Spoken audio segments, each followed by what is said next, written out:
Welcome to Faith Assembly of God Church on this second Sunday of February. We are so glad that you could be with us. I continued from Genesis chapter 1, and we're on days 5 and 6. In the beginning, God said. So the purpose of this first book of the Bible is to begin the story of God and His relationship with creation. And God shows His mastery as He creates order in the cosmos, and He brings order to His relationship with people through the covenant. We read this already in Psalm 19, verse 1. The heavens proclaim the glory of God, and the skies display His craftsmanship. See, the parallel between God's work on the first 3 days, which I've been talking about and preaching about, and the second 3 days now becomes clear. On day 1, light was created. On day 4, the heavenly lights. On day 2, the skies and the oceans. And on day 5, the birds and the fish. And when we read the account of creation, the orderlessness is evident as the author, God, reveals the creation of all living creatures in 3 distinct groups. On the 5th day, He creates the sea animals, the sky animals, and on the 6th day, He creates the land animals. So Genesis chapter 1, verse 20. Then God said, "Let the waters swarm with fish and other life. Let the skies be filled with birds of every kind." So God created great sea creatures and every living thing that scurries and swarms in the water, and every sort of bird, each producing offspring of the same kind. And God saw it was good. Then God blessed them, saying, "Be fruitful and multiply. Let the fish fill the seas, and let the birds multiply on the earth." And evening passed, and morning came, marking the 5th day. Then God said, "Let the earth produce every sort of animal, each producing offspring of the same kind, livestock and small animals that scurry along the ground, and wild animals." And that is what happened. And God made all sorts of wild animals, livestock and small animals, each able to produce offspring of the same kind. And God saw that it was good. Now, I will not be getting into verse 26 today because I'm saving that for another day, but I'm going to read it. And then God said, "Let us make human beings in our image to be like us. They will reign over the fish in the sea, the birds in the air, the livestock, all the wild animals on the earth, and the small animals that scurry along the ground." So God created human beings in His own image. In the image of God He created them, male and female He created them.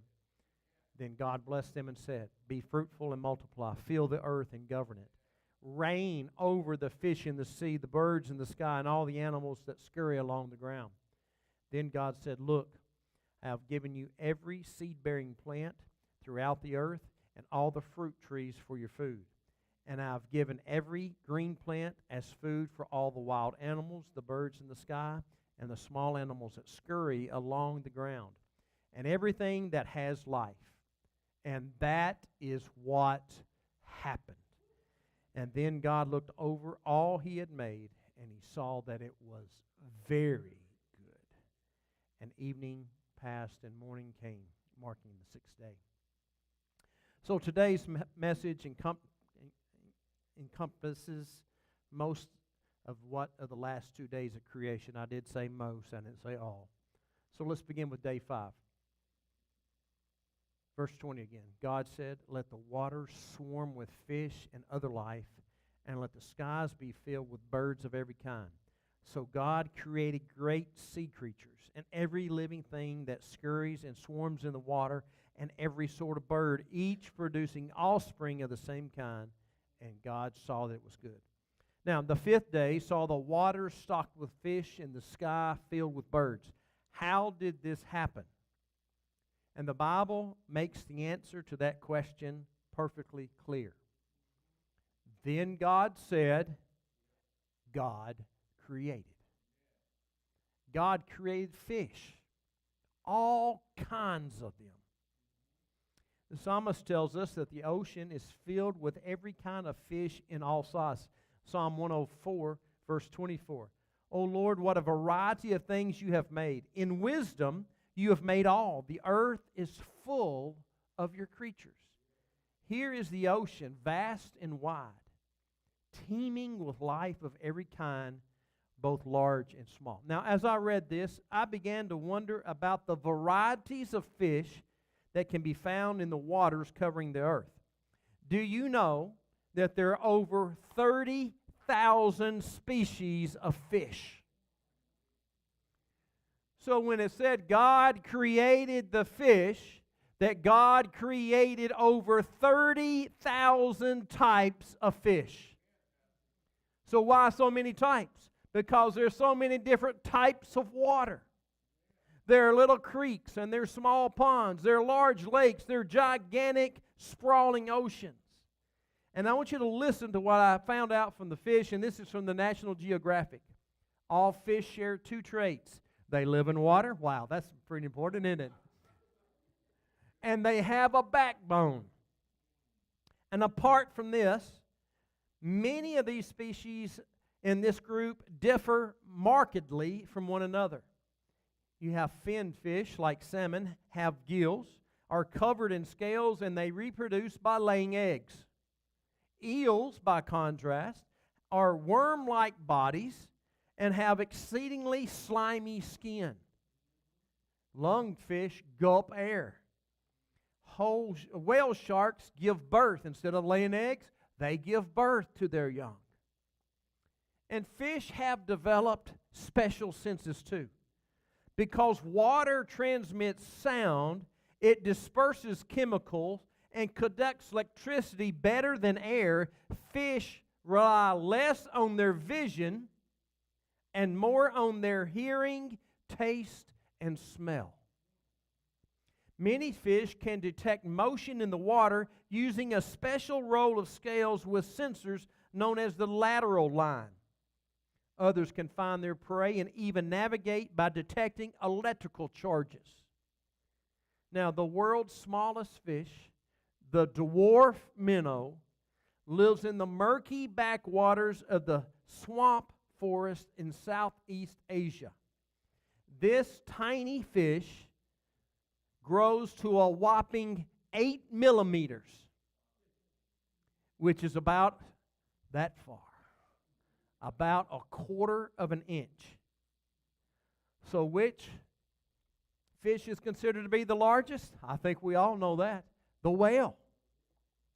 Here's 6 interesting facts about the whales from the NOAA. Male humpbacks whales sing complex songs. I'm talking about this huge animal, okay? They perform these songs in the winter breeding areas of the waters near Hawaii and the Caribbean and elsewhere.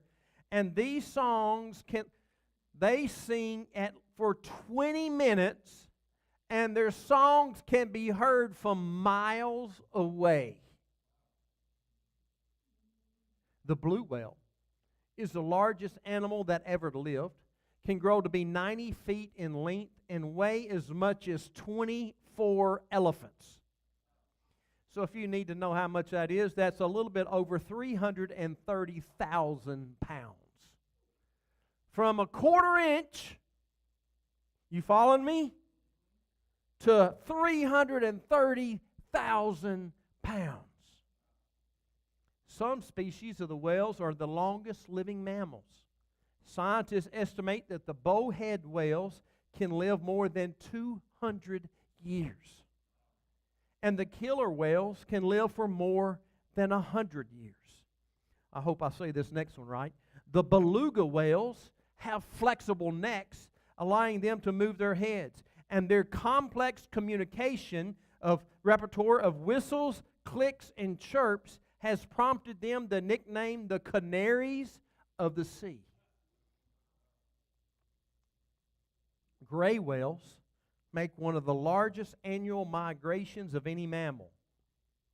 They travel 10,000 miles round trip. In 2014, a beaked whale made the deepest and longest dive ever recorded when it reached the depth of 1.9 miles and stayed submerged for over 2 hours. Remarkable creatures. And the Bible says God created the fish. So does the Bible speak of whales? Well, there's a long-standing debate about the great fish that swallowed Jonah. So I'll just read the passage and I'll let you decide. Jonah chapter 1, verse 9. Jonah answered, I am a Hebrew, and I worship the Lord, the God of heaven, who made the sea and the land. And the sailors were terrified when they heard this, for he had already told them he was running away from the Lord. Oh, why did you do it? They groaned. And since the storm was getting worse all the time, they asked him, what should we do to you to stop this storm? Throw me into the sea, Jonah said, and it will become calm again. I know that this terrible storm is all my fault. And instead, the sailors rolled even harder to get the ship to the land. But the stormy sea was too violent for them, and they couldn't make it.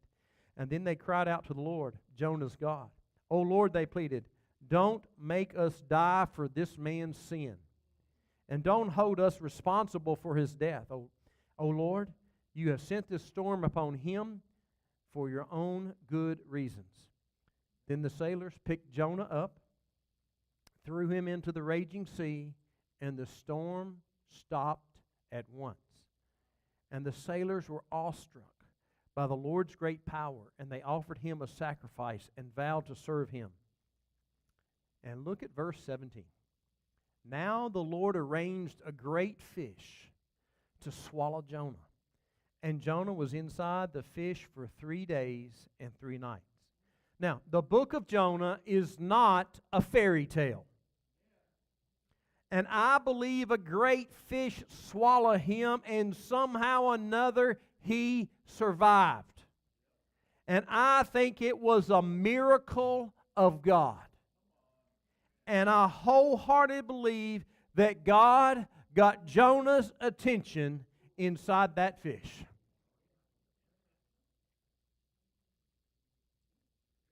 And verse 20 of Genesis 1 tells us that God created the birds next. So how many birds are there in the world? Scientists says there are roughly between 9 and 10,000 species of birds. And new research estimates, and this is, I'm going to tell you, it's a wide range. This is how close the estimates are.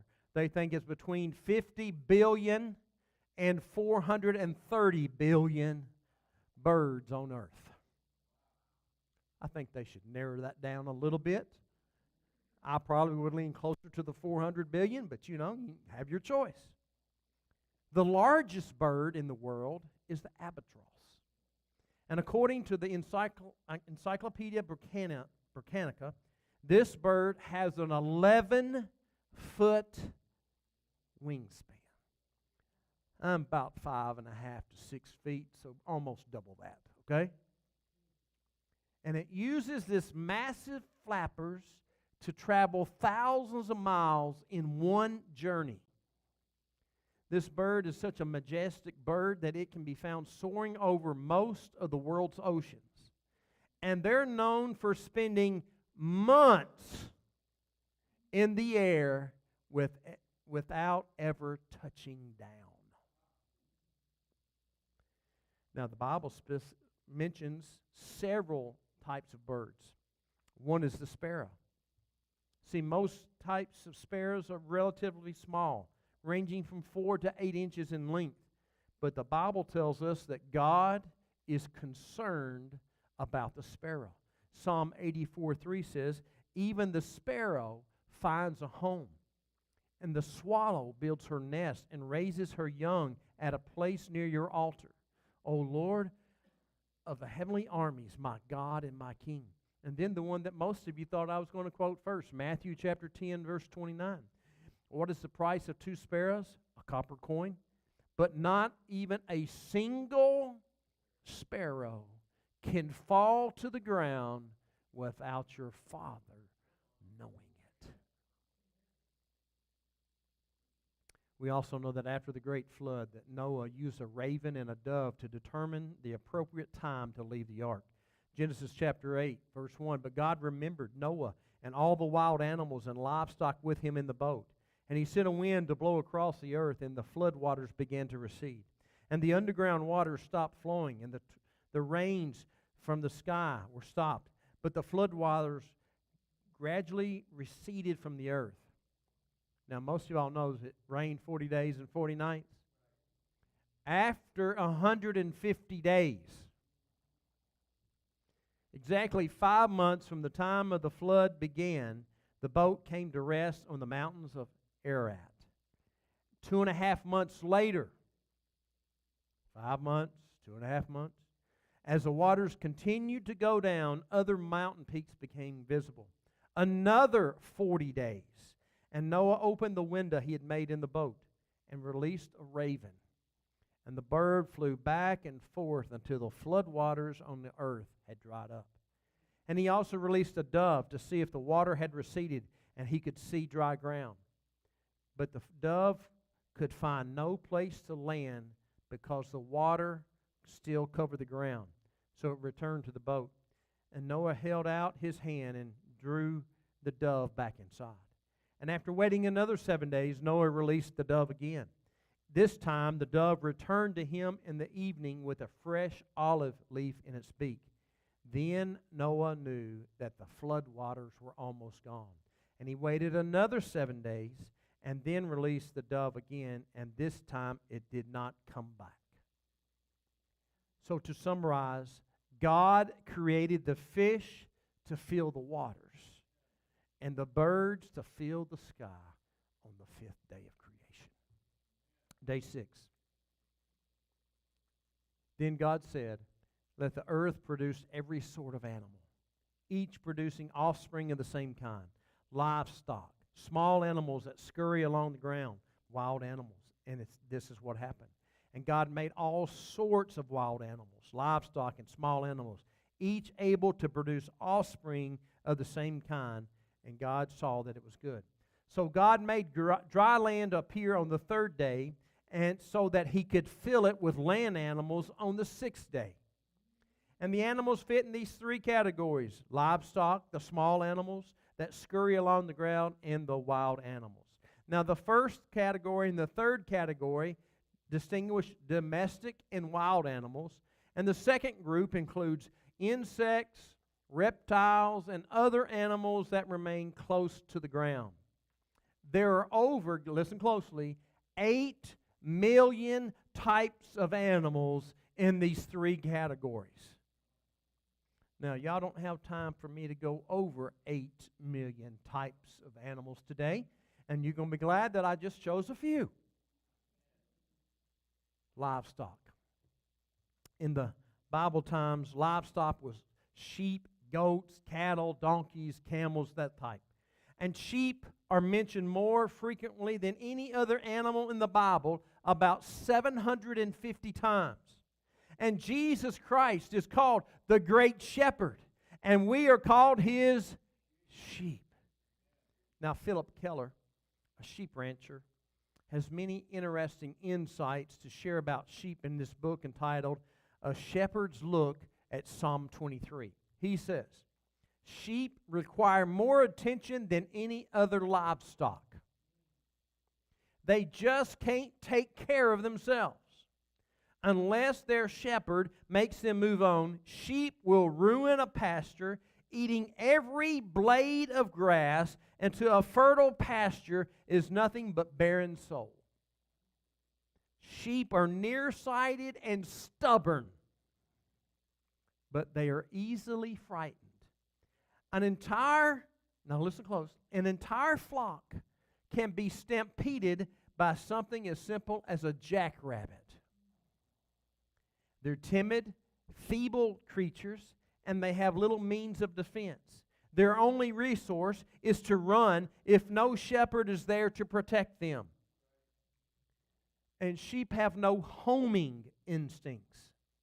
A dog, a horse, cat, a bird can find its way home, but when a sheep gets lost, it's a goner. unless someone rescues it. So the overriding principle of Psalm 23 is that sheep can't make it without a shepherd. And we have the greatest shepherd ever. Let's talk about those animals that scurry along the ground. These include reptiles, ants, insects, mice, and a few others. Of this group, I am most intrigued by the ant.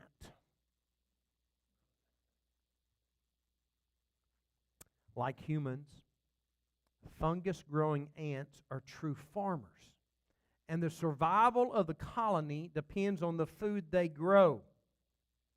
The food that those little bitty rascals grow, okay? Anywhere from a few hundred to over 5 million ants can inhabit any given colony at one time, and every single ant has a job to do. The gardens consist of a special fungus that the ants eat, and certain ants within the colony weed the garden. Some of you are going to say I'm crazy. Some dispose of waste. Some dig new underground chambers, and still others forage outside the nest for new compost for which their gardens grow. And you just thought that was that little bug that you wanted to slap when it gets on you, right? And just as humans protect their homes and families, the largest and strongest soldier ants attack intruders. Did you know that they attack army ants and even ant eaters? Now, there's a new word for me. Some ants care for aphids, a kind of insect that feeds on plants. And ants tend to these slow-moving creatures by protecting them from parasites and predators. Then, listen closely, the ants milk these so-called pets for honeydew, a sweet liquid produced by these aphids just for the ants. So both creatures need something from the other, and the exchange of services works out well. The ants provide protection, and these aphids return the favor with nutrition for the ants. And we basically need a microscope to see it. And it's fascinating to see the efficiency with the ants work. Each ant has a particular job that helps the whole colony survive. Cooperation is the key to survival. See, the Bible instructs us that we can learn from ants. Proverbs 6:6 says, "Take a lesson from the ants, you lazy bones. Learn from their ways and become wise."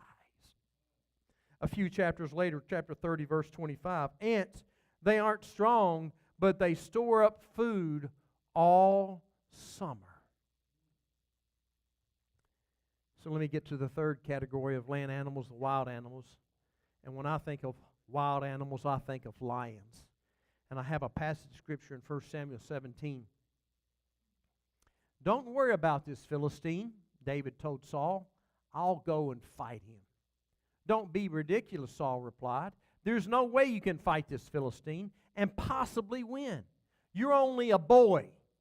Now, when I was growing up and I got called a boy, that was a little bit of an insult, right? And he's been a man of war since his youth. But David persisted. "I've been taking care of my father's sheep and goat," he said. Now listen closely. "When a lion or a bear comes to steal a lamb from the flock, I go after it with a club and rescue the lamb from its mouth. And if the animal turns on me," we're talking about a boy, right? "If the animal turns on me, I catch it by the jaw and I club it to death. And I've done this to both lions and bears, and I'll do it again to this pagan Philistine too, for he has defied the armies of the living God. And the Lord who rescued me from the claws of the lion and the bear will rescue me from this Philistine." And Saul finally considered. "All right, go ahead," he said, "and may the Lord be with you." See, David protected the flock from lions and bears. And today you may say, well, Pastor, why did you spend an entire sermon telling us about interesting facts of the sea and the sky, and the land animals? Here's why. Now, this is where you get to say amen a whole lot, okay? Nature is God's workshop. The sky is His resume. The universe is His calling card. You want to know who God is? See what He has done. You want to know His power? You look at His creation. Are you curious about His strength? Then just pay a visit to His home address, 1 billion Starry Sky Avenue. Do you want to know how big He is? Step into the night, stare at the stars, and then read 2 Chronicles 2:6. Who is able to build a temple for Him, since the heavens, even the highest heavens, cannot contain Him? He is untainted by the atmosphere of sin. He is unbridled by the timeline of history. He is unhindered by the weariness of the body. Well, listen closely. What controls you doesn't control Him. What troubles you doesn't trouble Him. What fatigues you doesn't fatigue Him. Is an eagle disturbed by traffic? No, he rises above it. Is a whale aggravated by a hurricane? Of course not. He plunges beneath it. Is a lion flustered by the mouse standing directly in his way? No, he steps over it. And how much more is God able to soar above, plunge beneath, and stop over the troubles of this earth? That's how big our God is. So one of the things I've been doing at the end of each of these, I found you another creation video. Hit the lights for me, Josh.